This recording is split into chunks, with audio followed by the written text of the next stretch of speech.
This episode mentions cults, murder, suicide, and child abduction. Listeners' discretion is advised.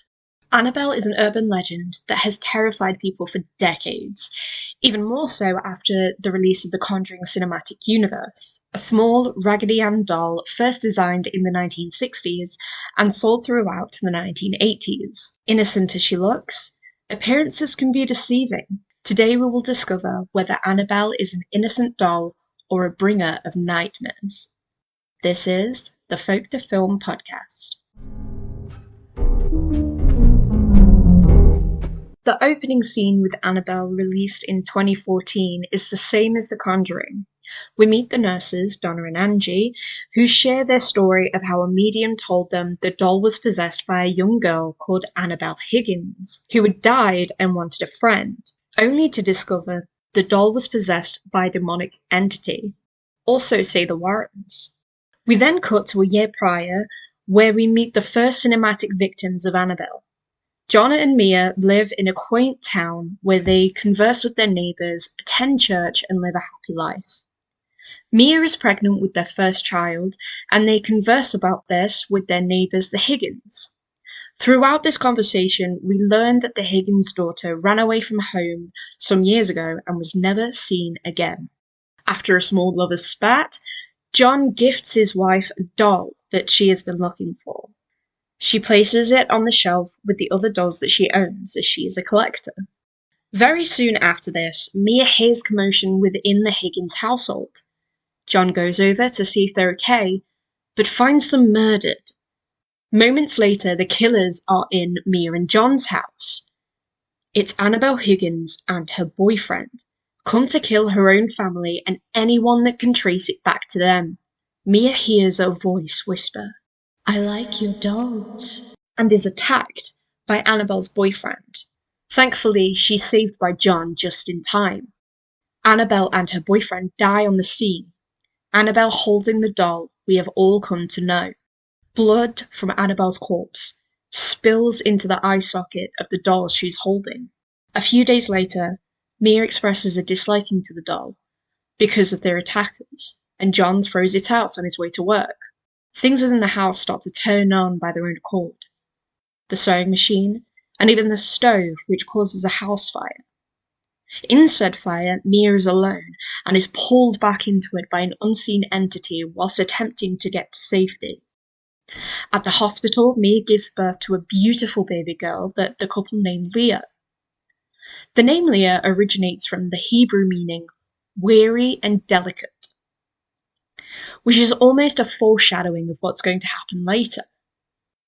Leah is also the name of a loyal wife of Jacob from the Old Testament, which is important as the characters and the Warrens are devout Roman Catholics. Mia refuses to go back to the house in which they resided, and the couple move from Santa Monica to Pasadena, where they resume their normal small-town Christian lives. Whilst unpacking the final box from their move, Mia finds the Annabelle doll and accepts it back into their lives, as John has spent so much money on her. Mia finds children's drawings of her being run over by a truck. The spirit of Annabelle ran for Mia in an attempt of an attack, but stops just before reaching her. Mia feels as though she's going crazy as she comes face to face with a demon we later find to be Malthus, a demon who appears in the Lesser Key of Solomon. Days later, we meet an investigator working on the case from Santa Monica. We learn that the character Annabelle Higgins was a member of a cult called the Disciples of the Ram, which is a fictional cult based on the cult of Charles Manson, which is referenced briefly at the beginning of the film. Mia soon makes friends with a bookstore clerk named Evelyn, who helps Mia find out more about what is going on with the doll, and the haunting that Mia and John are dealing with. When Mia asks what the demon would want from them, Evelyn replies that the demon wishes for someone to offer their soul. When Mia is on her way home, she drops her keys outside of the apartment complex and bends to pick them up. As she rises, she sees the spirit of Annabelle holding Leah. All of a sudden, the pram rolls into the road and is hit by a truck. Mia's empty arms are suddenly holding baby Leah.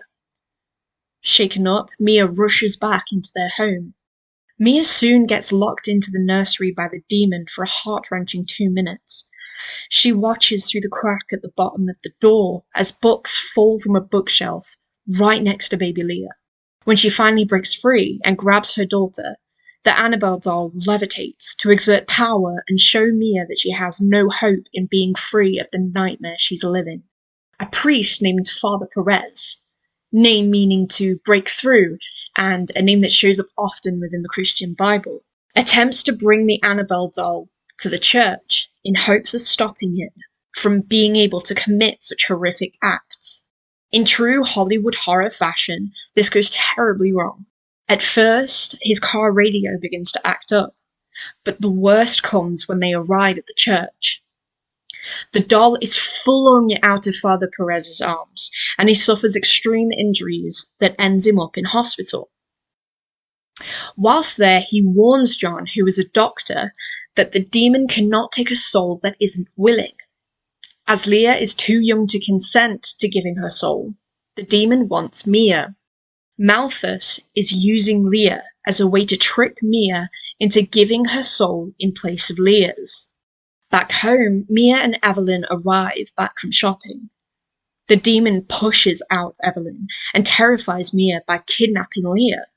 Mia sees Annabelle in the cot and bashes the doll against the doorframe of the closet. When she looks down, she is terrified to see that it is her daughter. Thankfully, this is just another illusion created by Malthus, and is actually a different doll entirely. Mia can still hear Leah's cries through the walls, but cannot get to her daughter. Mia is coaxed to the window and understands the only way for Leah to come back to their world is if she takes her own life. John and Evelyn make it there just in time to stop her from making the sacrifice. Evelyn decides to give up her own soul for the lives of Mia and Leah. She falls from the balcony with the doll in her arms. Leah appears in her cot and the family lived on in peace. However, this obviously is not the end to Annabelle's story. We then cut to a second-hand store where a woman finds Annabelle, which leads to the well-known urban legend about how Annabelle came to the Warrens Museum.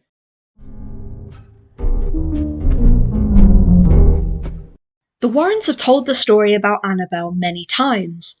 Lorraine claimed to have her psychic powers come through around the age of 9.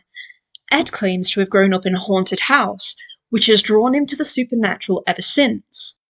Ed has said that the doll was given to a nurse in 1970 by her mother as a Christmas present or birthday present.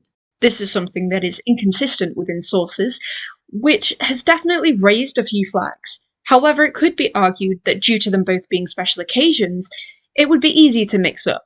The young nurse, named Deirdre Bernard, was said to have slept with the doll in her arms most nights, and would even sit the doll at the breakfast table.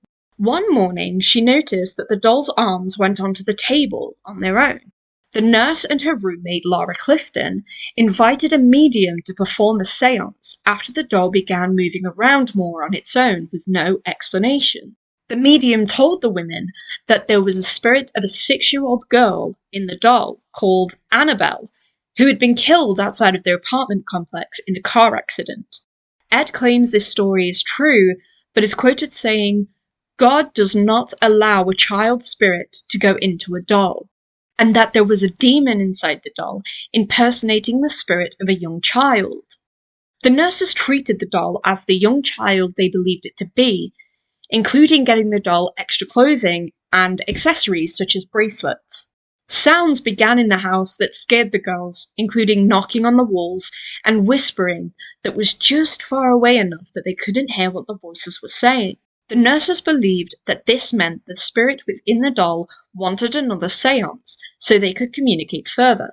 One night, the doll was even seen standing, waiting for the women to return home. The issue being that the Raggedy Ann doll cannot stand at all due to the material it's made out of. Ed Warren himself claimed to have seen the doll stand with his own eyes. Laura's fiancé, Cal Randall, fell asleep on the sofa one afternoon. The girl said, "Come on, Annabelle, help us clean up." Then the boyfriend awoke absolutely terrified, speaking of a nightmare where Annabelle was strangling him. Lara and Deirdre saw marks around Cal's neck to corroborate the story. Cal threw the doll across the room, screaming, "You're nothing but a rag doll and you can't hurt anyone." Then 7 slashes appeared on his body. Ed and Lorraine were called in by the church and performed an exorcism on the apartment and the residents. Ed brought the doll into the Warren Museum, where she spent the next few decades.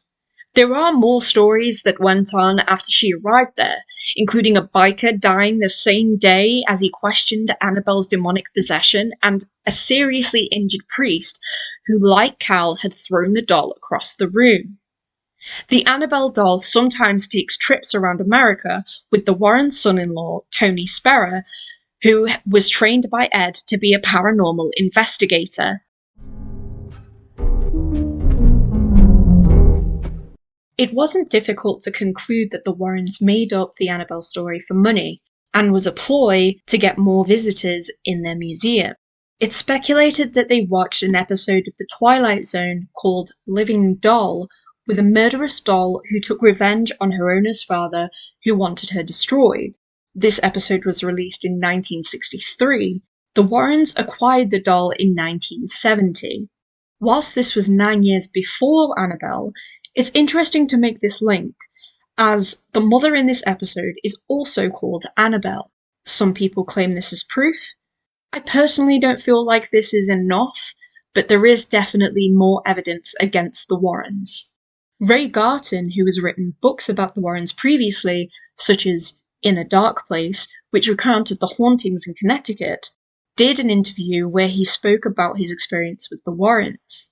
He said that after the release of the hit film The Exorcist, the Warrens soon stopped encountering human spirits and only seemed to come across demons.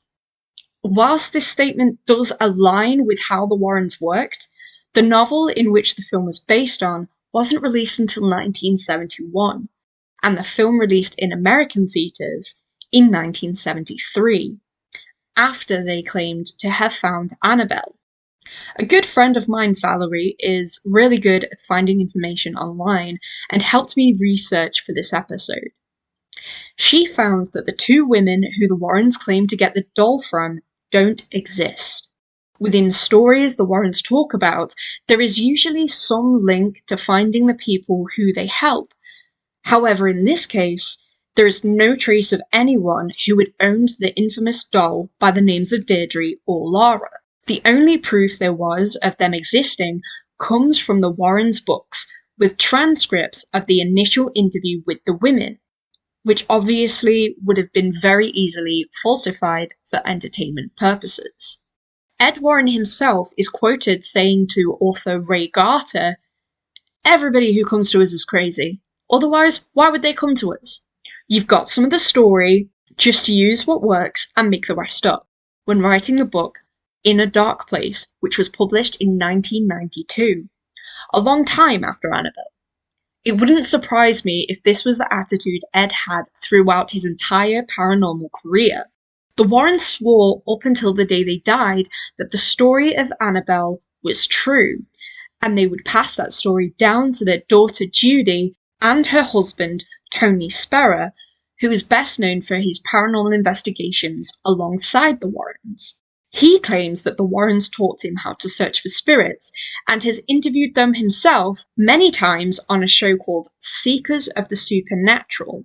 This doesn't exist on IMDb, but is available on YouTube under the official Ed and Lorraine Warren channel. It's interesting how he is the one interviewing them, and he claims to be a moderator of these conversations, when at this point in time he was already their son-in-law and would obviously sway conversation in their favour and not question them in the same way that others would have done. I don't think we can talk about Annabelle or the Warrens without speaking about the Satanic Panic, which Ed and Lorraine definitely fed into within their lifetimes.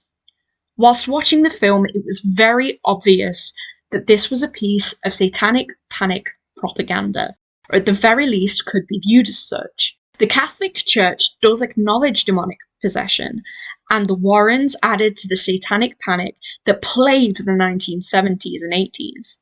The Warrens were known for investigating for free, but selling their likeness to authors and filming crews.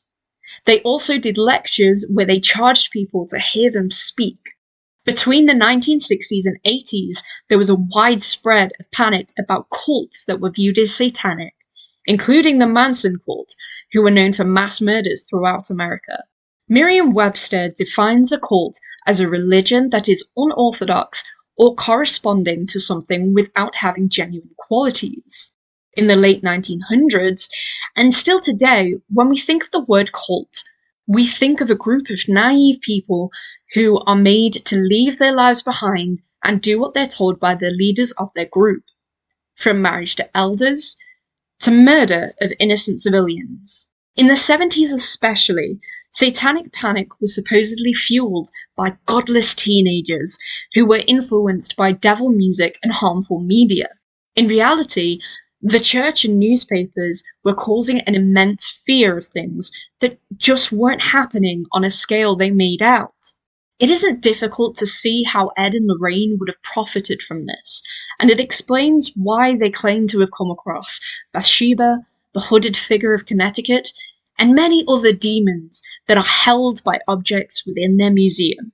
As someone who is a big believer in the paranormal, the more I hear about the Warrens, the more I realize just how much they were frauds who fed on people's fear of demons and evil spirits.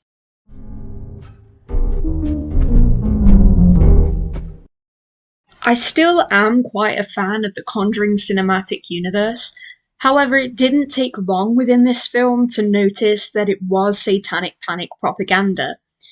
This film was made whilst Lorraine was still alive, so I have no doubt that she was able to have some kind of influence in what was brought to us on the big screen. The Annabelle doll still tours every now and again with Tony Sperrer, as he was told that he is unable to charge people to go into the museum anymore. Whilst the film is definitely different from the stories that the Warrens had, I think it still would be a good story to tell it around the campfire to scare the wits out of children who want a scary story. Let me know what you think about the Warrens. Do you believe anything they said? Are you convinced they were just making up stories for money? I can honestly say that as a teenager, I was fascinated by their work. But now that I can see a lot of it is just a work of fiction. I'll see you next time. This has been Folk to Film.